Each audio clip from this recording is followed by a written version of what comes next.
नमस्कार बच्चों, सुप्रभात। मैं हूँ हर्षिदा, जवाहर नवोदय विद्यालय से। आज के सेशन में पुनः आप सभी छात्रों का हार्दिक स्वागत करती हूँ। बच्चों, पिछले सेशन में हमने कक्षा 9 में आपकी जो पाठ्य पुस्तक है स्पर्श, उसका जो दूसरा पाठ है दुख का अधिकार, उसका अध्ययन कार्य करना आरंभ किया है। उसके पूर्व हम गिल्लू पाठ का अध्ययन कार्य कर चुके हैं। तो बच्चों, पिछले सेशन में हमने दुख का अधिकार, जो कि एक कहानी है और उसके लेखक है यशपाल जी। जो कहानीकार है वो है यशपाल जी। तो शुरुआती दौर में हमने यशपाल जी के जीवन से जुड़ी हुई बातों को जाना, उनके जीवन से हम परिचित हुए, है ना। और उनकी बहुत सारी रचनाएं, बहुत सारी उनकी जो कृतियाँ हैं जो उन्होंने हिंदी साहित्य जगत को दी थी, उसको भी हमने जाना। आगे चलते हुए कहानी के पहले अनुच्छेद को भी हमने पढ़ा और कहानी के शुरुआती दौर पर हमने नज़र डाली थी। पुनः एक बार उस पर हल्का सा प्रकाश डालते हुए हम आगे बढ़ते हैं। तो कहानी के शुरू में हमने देखा था कि किस प्रकार से शुरुआत में ही लेखक किसकी बात करते हैं, परिधान की। परिधान अर्थात हमारे वस्त्र, हम जो कपड़े पहनते हैं वो। तो लेखक ने वहाँ पर व्यंग्य करते हुए भी हमें बताने का प्रयास किया था कि किस प्रकार से कपड़े, जो परिधान है, जो वस्त्र है, वो विभिन्न विभिन्न वर्गों में, विभिन्न विभिन्न श्रेणियों में लोगों को आम वर्गों में बांट देते हैं। जैसे हम जानते हैं, अमीर घर के लोग होते हैं तो उनके पहनावे, उनका रहन सहन अलग होता है। कुछ मध्यम वर्गीय लोग होते हैं तो उनके वस्त्र, उनके परिधान, उनका पहनावा कुछ अलग किस्म का होता है ना। और एकदम निम्न लोग होते हैं, निम्न वर्ग के लोग होते हैं, निम्न श्रेणी के जो लोग होते हैं, उनका रहन सहन, उनका खान पान तथा उनका जो परिधान है वो उनको बाकियों से भिन्न कर देता है। तो लेखक हमें यहाँ पर ये भी बताना चाहते थे कि किस प्रकार से ये वस्त्र लोगों को अलग अलग वर्गों में विभाजित कर देते हैं और उसके कारण कभी कभी लोगों की मदद करने में, लोगों की सराहना करने में या तो सहायता करने में भी हमारी जो परिधान है वो विघ्न उत्पन्न कर देते हैं, बाधा उत्पन्न कर देते हैं। जब हम अमीर घर से या अच्छे घराने से होते हैं, उस समय निचले वर्ग के लोगों से हमें अगर कुछ बात करनी है, कुछ पूछना है, तो कहते हैं कि परिधान, ये वस्त्र हमारे बीच में अड़चन के रूप हो जाते हैं।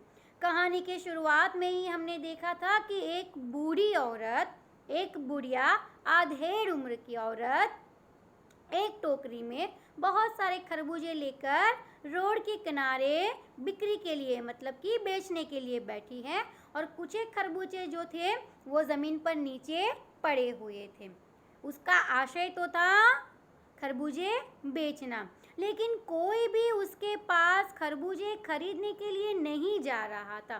क्यों नहीं जा रहा था, क्या कारण था, वो भी हमने हल्के से रूप में शुरू में देखा था कि शुरुआत के दौर में ही हमने देखा कि वो बुढ़िया तो बिक्री न करके क्या कर रही थी, घुटनों के तले अपना सिर छुपा के फफक फफक कर रो रही थी, अर्थात एकदम छुपे रूप में वो रो रही थी। अब वो क्यों रो रही थी, लेखक के मन में भी बहुत सारे प्रश्न उमड़ रहे थे कि ऐसा क्यों हो रहा है, वो फफक फफक कर क्यों रो रही है, इसका कारण क्या है, वो भी उन्होंने जानने का बहुत सारा प्रयास किया। वहाँ तक हम देखे थे, उसके हल्के से रूप में सारांश पर भी हमने प्रकाश डाला था। अब यहाँ से हम कहानी को आगे बढ़ाते हैं। क्या कारण था बुढ़िया के रोने का, क्यों कोई उसके खरबूजे लेने के लिए उसके पास नहीं जा रहा था, वगैरह वगैरह। इन सभी प्रश्नों के जवाब अब हम आगे खोजेंगे। तो आगे बढ़ते हैं, कहानी को आगे की ओर ले जाते हैं। ठीक है, आगे बढ़ते हैं। लीजिए, लेखक कहते हैं, पड़ोस की दुकानों के तख्तों पर बैठे या बाजार में खड़े लोग घृणा से उसी स्त्री के संबंध में बात कर रहे थे। लो, लेखक तो अभी सोच रहे थे कि ऐसा क्यों है। उसके पूर्व तो उन्होंने देखा कि आस पड़ोस की दुकानों में बैठे हुए लोग या तो बाजार में इधर उधर खड़े हुए लोग तो बहुत नफरत की दृष्टि से, बहुत ही घृणा की दृष्टि से उस स्त्री की ओर देख रहे थे और उसी स्त्री के संबंध में बात कर रहे थे। उस स्त्री का रोना देखकर मन में एक व्यथा सी उठी, पर उसके रोने का कारण जानने का उपाय क्या था?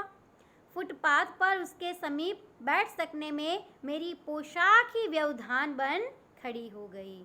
देखो, यहाँ पर सीधे ही लेखक ने हमारे सामने बात रख दी है, सीधे ही परिधान को उन्होंने अड़चन के रूप में, बाधा के रूप में हमारे सामने खड़ा कर दिया है।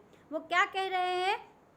आस पड़ोस के लोग, बाजार में तीतर बीतर बैठे हुए लोग, इधर उधर खड़े हुए लोग वो बुढ़िया के लिए क्रोध भरी दृष्टि से, नफरत की दृष्टि से देख भी रहे थे और उसकी बात भी कर रहे थे। उसकी स्थिति देखकर मुझे तो भारी दया आ रही थी कि उसके पास जाऊं, उसको पूछूं वो क्यों रो रही है, रोने का क्या कारण है, वो अपना काम क्यों नहीं कर रही है, वो खरबूजे बेच क्यों नहीं रहे, वगैरह वगैरह बहुत सारी उनके मन में प्रश्न तो थे और उसको देख के उनके मन में एक पीड़ा, एक दर्द भी होने लगा था। पर उसके रोने का कारण, बोले उसके रोने का कारण मैं कैसे जानूं? मेरे पास कोई विकल्प नहीं था, कोई रास्ता नहीं था, कोई भी उपाय नहीं था। और फुटपाथ पर जाकर उसके नज़दीक बैठना, उससे पूछना, उसका कारण जानना, उसके दुखी होने की वजह पूछना, इन सभी कार्यों में मेरा जो ये परिधान है या मेरी जो पोशाक है, क्योंकि उन्होंने अच्छे कपड़े पहने, वो अच्छे घराने से थे, बोले मेरे कपड़े व्यवधान बनकर खड़े हो गए थे। मतलब कि उसने एक अड़चन पैदा कर दी थी उसके और वो जो बुढ़िया हैं उनके बीच में एक स्तर का दर्जा निश्चित कर दिया था कि वो ऐसे वस्त्रों के साथ उसके निकट बैठकर नीचे झुककर बात करने में कभी कभी एक संकोच जैसा महसूस होता है ना, उस प्रकार से लेखक को भी एक संकोच सा महसूस हो रहा था। ये जो वस्त्र है, ये जो कपड़े हैं, वो उन दोनों के बीच में व्यवधान बनकर खड़ा हो गया था। आगे कहते हैं, एक आदमी ने घृणा से एक तरफ थूकते हुए कहा, क्या जमाना है, जवान लड़के को मरे पूरा दिन नहीं बीता और ये बेहया दुकान लगा के बैठी है। दूसरे साहब अपनी दाढ़ी खुजाते हुए कह रहे थे, अरे जैसी नीयत होती है अल्लाह भी वैसी ही बरकत देता है। देखो, ये एक मनुष्य का स्वभाव है। मनुष्य कभी बिना कुछ जाने, बिना कुछ समझे, बिना कुछ सोचे या बिना कुछ परखे, ये हमारा एक स्वभाव है, क्योंकि हम और आप भी तो मनुष्य हैं। हम न सही गलत की पहचान करते हैं, उसके पूर्व ही लोगों के लिए एक अनुमान हम लगा लेते हैं।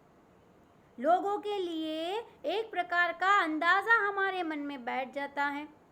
अब वो बुढ़िया के साथ क्या घटना हुई थी, उसे क्या तकलीफ थी, वो क्यों ऐसा कर रही थी, वो क्यों आज खरबूजे बैठने आई थी, इन सब से किसी को परवाह न थी।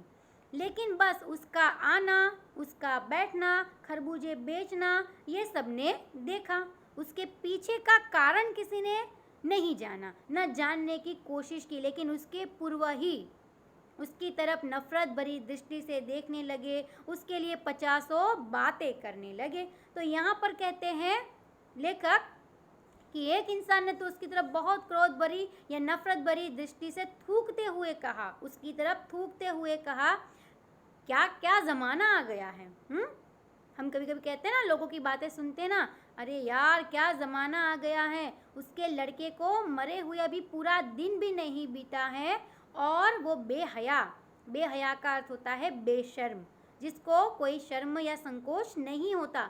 तो कहते हैं कि उसके जवान बेटे को मरे हुए भी पूरा दिन भी नहीं बीता है और ये बेहया बेशर्म औरत खरबूजे बेचने के लिए फुटपाथ पर आ गई है, उसने अपनी दुकान लगा दी है। तो वहीं पर उसके साथ दूसरे साहब जो पड़ोस में खड़े थे वो भी हो लिए। वो भी अपनी दाढ़ी खुजाते खुजाते हल्के से रूप में कहने लगे, अरे भाई जैसी नीयत होती है अल्लाह भी वैसी बरकत देता है। कहते हैं कि उसकी नीयत,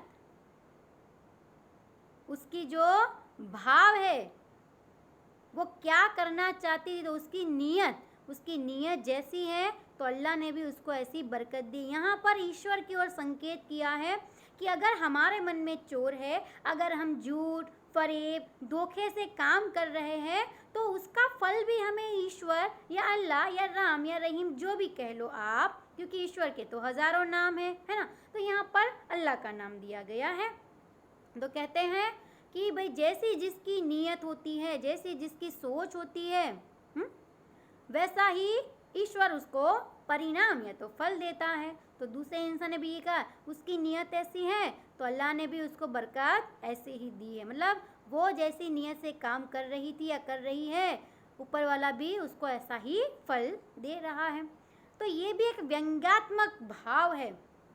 उसकी तकलीफ को नहीं जाना, उसकी पीड़ा को नहीं पहचाना, लेकिन हाँ उस पर व्यंग्य कोसने के लिए बाजार में खड़े तमाम के तमाम लोग खड़े हो गए वहाँ पर। आगे कहानी को बढ़ाते हैं। सामने के फुटपाथ पर खड़े हुए आदमी ने दिया सलाई की तीली से कान खुजाते हुए कहा, अरे इन लोगों का क्या है? ये कमीने लोग रोटी के टुकड़े पर जान देते हैं। इनके लिए बेटा, बेटी, खसम, लुगाई, धर्म, ईमान सब रोटी का टुकड़ा है। लो जी, दो तो बोल ही रहे थे, उसके साथ ये तीसरे जनाब भी बोलना शुरू कर दिए। क्या कहते हैं? वहीं सामने पर फुटपाथ पर कोई एक आदमी था, दिया सलाई, दिए जलाने की जो सलाई होती है उससे वो कान खुजाते हुए उसने कहा, अरे इन लोगों को कुछ नहीं है, इनके लिए धर्म, ईमान, हाँ बेटा, बेटी कोई भी मायने नहीं रखता है। इन लोगों के लिए क्या मायने रखता है? पैसा भी और रोटी का टुकड़ा। कोई मरा, कोई जी रहा है, किसका क्या हुआ, ऐसे लोगों को उनसे कोई राबता, कोई वास्ता या कोई निस्बत नहीं होती है। इन्हें तो सिर्फ शाम होते ही पैसे चाहिए और रोटी का टुकड़ा चाहिए। ये जनाब भी देखिए बोलने में बिल्कुल पीछे नहीं है। उनको भी पता नहीं है कि हकीकत में उसके साथ क्या हुआ है, उसे क्या तकलीफ है, उसकी पीड़ा क्या है, वो क्यों ऐसा कर रही है। लेकिन वो कहते हैं ना, चढ़ती गाड़ी में चढ़ जाना, चलती हुई ट्रेन में चढ़ जाओ। बाकी बोले जा रहे हैं, उनके साथ ये इंसान भी लग गया। आओ दिखाना ताओ और बोलना शुरू कर दिया कि इन लोगों के लिए धर्म, ईमान, बेटा, बेटी, खसम, लुगाई, मतलब बीवी है, पति है, धर्म है, ईमान है, बेटा है, बेटी है, ये कोई मायने नहीं रखता है। इनके लिए मायने रखता है तो केवल रोटी का टुकड़ा, खाने की चीज़, है ना। तो कहने का मतलब है कि उन्होंने भी इस औरत को जोरों से ताना दिया और उसे भला बुरा कहने में कोई भी कसर नहीं छोड़ी। परचून की दुकान पर बैठे लाला जी ने कहा, और आगे कोई बोल रहा है, अरे भाई उनके लिए मरे जिए का कोई मतलब ना हो, पर दूसरे के धर्म ईमान का तो ख्याल करना चाहिए।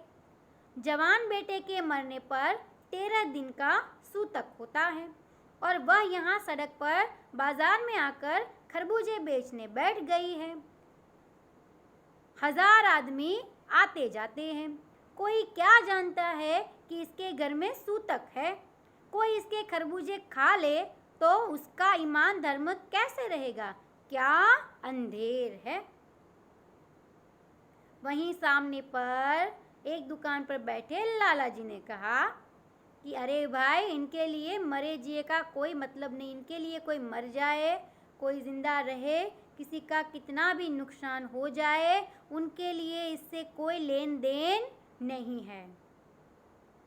लेकिन खुद के लिए ना हो ना सही, लेकिन बाजार में आने जाने वाले लोगों का तो ख्याल करना चाहिए, क्योंकि उसके घर में आज ही उसका बेटा मरा है। और हम जानते हैं कि मरने के बाद हमारे हिंदू धर्म के रीति रिवाज के अनुसार 12-13 दिन का हमारे घर में सूतक रहता है।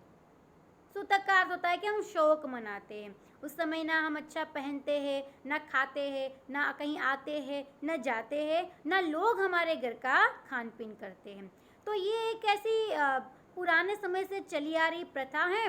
तो ये लाला जी वो ही कह रहे हैं कि भाई उसे भले कुछ हो कि ना हो, उसके मन में चाहे इस बात को लेकर कुछ मलान हो कि ना हो, लेकिन दूसरों के ईमान धर्म की तो सोचनी चाहिए। दूसरों का धर्म क्यों खराब करना चाहिए, दूसरे के ईमान को क्यों बिगाड़ना चाहिए, क्योंकि ये तो उसके बेटे के मरने के तुरंत बाद, घर में सूतक होने के उपरांत भी वो तो खरबूजे बेचने के लिए बाजार में दुकान लगा के बैठ गई। अब बाजार में तो हजारों लोग आते हैं, किसको क्या पता कि उसके घर में सूतक है, उसका बेटा मरा है और घर में सूतक है। लोग तो उसके खरबूजे जो है वो खरीद लेंगे और खाएंगे। तो इसके कारण क्या होगा, उसका तो कुछ बिगड़े ना बिगड़े, लेकिन आने जाने वाले हजारों आदमी, हजारों लोग हैं, उनका धर्म भ्रष्ट हो जाएगा। आप सोचो ये कहाँ की बात है, लेकिन ये सब पुरानी मान्यताएं हैं जो आज भी हमारे समाज में से नष्ट नहीं हुई है। लोगों की ज़िंदगी से ज़्यादा लोगों को ईमान की परवाह है, लोगों की ज़िंदगी से ज़्यादा लोगों को लोगों के धर्म की पड़ी है। तो यहाँ पर भी लाला जी की यही हाल है। वो कहते हैं कि उसके घर में सूतक है, औरों को तो नहीं पता है, उसके दिए हुए खरबूजे ले लेंगे, खा लेंगे और उसके चलते उसका धर्म ईमान भ्रष्ट हो जाएगा। तो इस बात पर भी व्यंग्य करते हैं, उसे भला बुरा कहते हैं, उसको, उस बूढ़ी औरत को लाला जी भी कोसते हैं। ये सब कुछ लेखक सुन रहे थे। इसने कहा, उसने कहा, वो इंसान ने कहा, लाला जी ने कहा, ये सब कुछ बातें लेखक कानों कान वहाँ पर खड़े खड़े सुन रहे थे। वो बुढ़िया से संबंधित जो भी ताने बाने हो रहे थे, जो भी बातें हो रही थी, वो बराबर लेखक सुन भी रहे थे, समझ भी रहे थे। अब क्या होता है आगे देखिए। पास पड़ोस की दुकानों से पूछने पर पता लगा उसका 23 बरस का जवान लड़का था। अब लेखक के मन में हुआ कि मैं देखूं तो सही कि हकीकत में उसके साथ क्या हुआ है। लोग बात तो कर रहे हैं, सही बात है, जो भी है लोगों के मन की बात है, लेकिन मैं भी तो जानूं कि वास्तविक रूप में उसके साथ क्या हुआ है। तो पड़ोस की दुकानों से पूछने पर लेखक ने पता लगाया कि उसका 23 बरस का एक जवान लड़का था। घर में उसकी बहू और पोता पोती है। लड़का शहर के पास 1.5 बीघा भर जमीन में कछियारी करके परिवार का निर्वाह करता था। खरबूजों की डलिया बाजार में पहुंचाकर कभी लड़का स्वयं सौदे के पास बैठ जाता, कभी माँ बैठ जाती। लड़का परसों सुबह मुंह अंधेरे बेलों में से पके खरबूजे चुन रहा था। गीली मेड़ की तरावट में विश्राम करते हुए एक सांप पर लड़के का पैर पड़ गया। सांप ने लड़के को डस लिया। देखो कितनी खराब दुर्घटना उसके साथ हुई थी।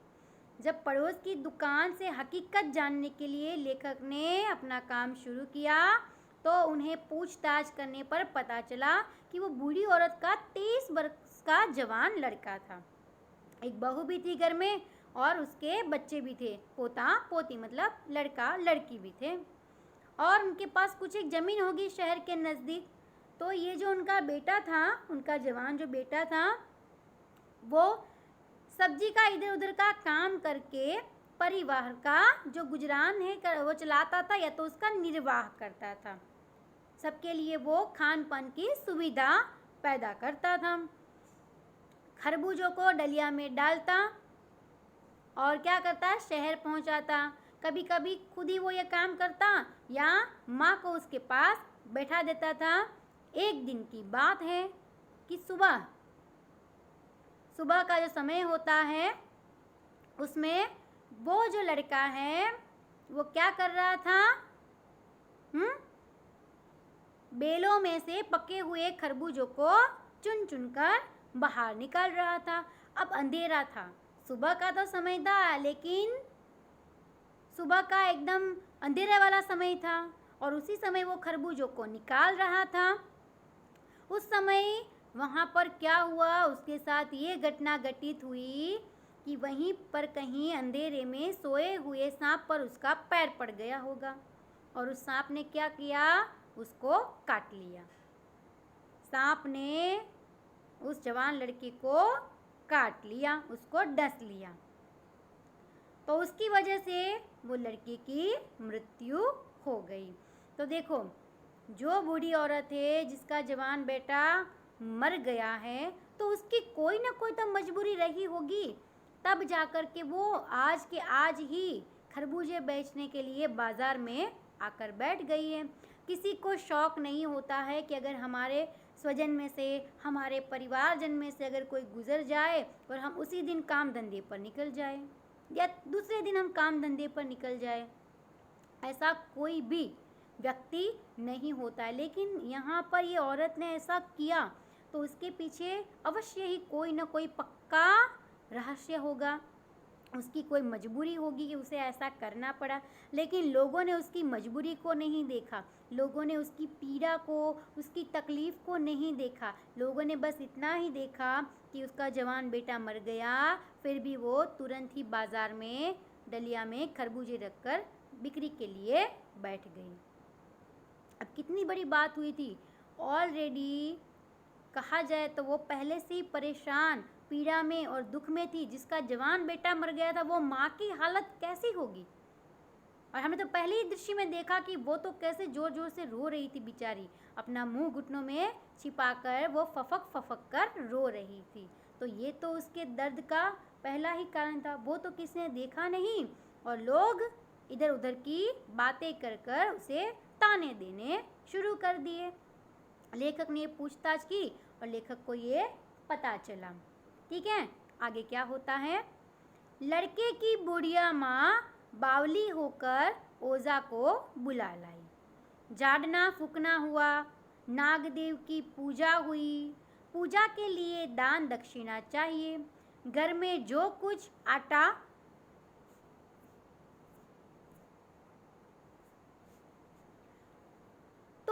यहाँ पर ये जो पैराग्राफ है वो ख़त्म होता है कि बाद में क्या होता है कि भाई बेटा तो गुजर गया, बेटा मर गया सांप के काटने पर, लेकिन फिर भी माँ ने तो जो भी काम था वो किया, ओझा को बुला लाई। ओझा मतलब वो जो एक प्रकार के वैद्य के रूप में ही हम उसे बताएंगे कि उसे बुला लाई।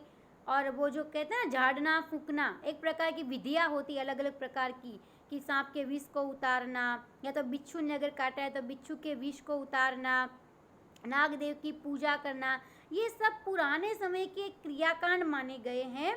तो कहते हैं कि ऐसे क्रियाकांड करने से कभी कभी जो हमारे ऊपर विपत्ति आई है या तकलीफ़ें आई है वो समाप्त हो जाती हैं। तो ये बूढ़ी औरत ने भी प्रयास किया कि भले सांप ने उसे काटा, लेकिन अपने बेटे को बचाने के लिए वो भरपूर प्रयास करना आरंभ कर देती है। थोड़ा आगे देखते हैं, हमने जिस अनुच्छेद को देखा उसके सारांश को हल्के से रूप में जान लेते हैं कि पड़ोस के लोग उस बुढ़िया को घृणा की नज़रों से देखते हैं और उन्हें भला बुरा कहते हैं। हमने पहले ही देखा कि पूरे बाजार में बैठे हुए लोग उस बुढ़िया को कोस रहे थे, उसे गाली गलौज भी कर रहे थे और बहुत ही खरी खोटी भी सुना रहे थे। उसके विषय में पूरी जानकारी न होने के बावजूद उसे ताने कस रहे थे। पास पड़ोस की दुकानों पर पूछने पर लेखक को पता चला कि उसका 23 वर्ष का लड़का जो परसों सांप के डसने पर मर गया था। घर में जो कुछ भी था वो उसे विदा करने में चला गया था। घर में उसकी बहू और पोते पोती भी थे, है ना। चित्र में भी आप देख रहे हैं कि किस प्रकार से सांप ने काटा होगा, उसका दृश्य भी हमें दिखाया गया है। वो उसकी माँ जो है वो ओझा को बुला लाई, झाड़ना फूकना हुआ, उसे बचाने की कोशिश की गई। और तीसरे चित्र में भी हम देख सकते हैं कि घर में उसके पोता और पोती भी थे, छोटे छोटे बच्चे भी थे। अब जो बेटा था, जो घर को चलाने वाला था, सबको खिलाने वाला था, वो तो गुजर गया। तो यहाँ तक हमने पाठ के इस पड़ाव को देखा, कहानी की जो कथा है उसको हमने जाना, और आगे क्या होता है वो हम आपके अगले सेशन में पढ़ेंगे कि कहानी में आगे जो कहानी है वो कौन सा मोड़ लेती है, लेखक को और कौन सी जानकारी मिलती है, हकीकत में बुढ़िया की कौन सी मजबूरी रही कि बेटे के मरने के तुरंत ही बाद उसे खरबूजे बेचने के लिए निकलना पड़ा। ऐसी कौन सी वजह थी, ऐसी आखिर उसकी कौन सी मजबूरी रही कि उसके पास और कोई चारा नहीं था, और जिसके चलते बेटे के मरने के उपरांत तुरंत ही उसे बाजार में आके दुकान लगानी पड़ी। तो बच्चों, आज के सेशन में हमने कथा को देखा कि बाजार में खड़े हुए लोग किस प्रकार से उस बुढ़िया को खरी खोटी सुना रहे थे। उसकी बात को पूरी तरह से न जानने के बावजूद भी उसे ताने कस रहे थे। लेखक के मन में भी बहुत पीड़ा उठती है उसको देखकर, उसका रोना देखकर लेखक को भी बहुत व्यथा, बहुत तकलीफ होती है। लेखक उसके पास जाना चाहते हैं, उसे पूछना चाहते हैं, लेकिन वो ही कपड़े, पोशाक, परिधान ये बीच में अड़चन पैदा कर देते हैं। उसके स्तर में जाकर फुटपाथ पर बैठने पर, उसके साथ बात करने पर ये वस्त्र उनके बीच में बाधा उत्पन्न कर देते हैं। उम्मीद करती हूँ बच्चों, आज के सेशन में हमने जो पढ़ा उसको आपने ध्यान से सुना भी और समझा भी। आगे कहानी क्या मोड़ लेती है वो हम जब पुनः हमारी भेंट होगी तब हम जानेंगे। तब तक के लिए आप सभी अपने घर में रहे, बिना काम बेवजह घर से बाहर न निकले और अपना ध्यान रखें। पुनः हमारी भेंट होगी, तब तक आप सभी स्वस्थ और सलामत रहिए।